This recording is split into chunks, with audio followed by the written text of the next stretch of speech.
past working professional, I also had a very strong urge to talk about income taxes. But then I felt that the budget was more than income taxes, so let's try to come up with the other points which were mentioned in the budget. So today I would like to touch upon 2 points which intrigued me as a person. And the first one was the statement that the digital payments which happened in India were around 126 lakh crores rupees. So it is very worth noting that India is the topmost country, even ahead than US, France and Japan, in terms of digital payments. Now how this affects me as a person. So today I have come from my home here, I am not carrying my wallet. I know if I have to make any payment, I have my phone, so I'll use it. So this is, and if I talk about few years ago, we could not even think of a lifestyle like this. So how this journey happened, sometimes I think about it, like when I was in my college and then started my professional journey. So one very critical element to enable something like this is to have a really fast internet. And I remember before 2016, I think before Jio came, the only 2 apps I used to use on my phone, which were like Facebook and YouTube. Not even YouTube, because YouTube would buffer on and on because of lack of internet. And then after Jio, all these apps, all these startups which we are seeing flourishing are, the major critical element is the development of internet infrastructure.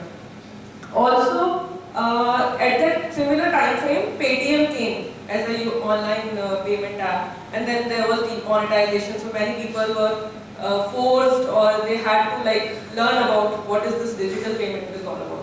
But उस time पे challenges क्या होते थे कि Paytm का पैसा Paytm के wallet में ही जाएगा, then Paytm से अगर आप किसी और ऐप पे पे करते हो तो वो नहीं हो पाएगा, या फिर इतनी सारी ऐप्स की पेमेंट के लिए फोन पे, भारत पे, गूगल पे, तो integration of all those apps into one app, किसी भी ऐप से पेमेंट करो हो जाएगा, वॉलेट के अलावा बैंक अकाउंट में पैसा चल जाएगा. तो ये सब चीजें इनेबल करना, मतलब ये पूरी जो जर्नी हम देखें तो it's a journey of 4-5 years, इसमें we have reached to a point of digital payment. So I think this entire thing, this entire infrastructure is something which should be commended, and I personally really like it as a citizen. I'm proud that I have this resource at my disposal.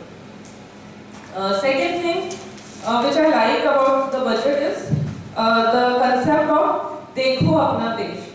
So in this, the government has said that they will develop 50 domestic spots which are not known by many people, and they try to develop it as a tourism hubs. So what we as Indians have in our mind is that the foreign locations are very exotic, we want to go for vacations abroad, but we sometimes neglect what is there in our country. There's so much to see. We have mountains, we have beaches, we have deserts and whatnot. So I think the benefit of this policy is it will be helpful, and we as a traveler will get to see exotic locations within budget. Government is going to provide a lot of discounts, rebates to the hotel rates, etc. And it will also give a boost to the domestic tourism. So this is also a welcome opinion. My one personal opinion is that India as a country has a lot of untapped reservoir in terms of spiritual tourism. Because we are the hub of yoga, meditation and all those sadhanas. Even Steve Jobs in 1974 came to India to Neem Karoli Baba temple for spiritual enlightenment.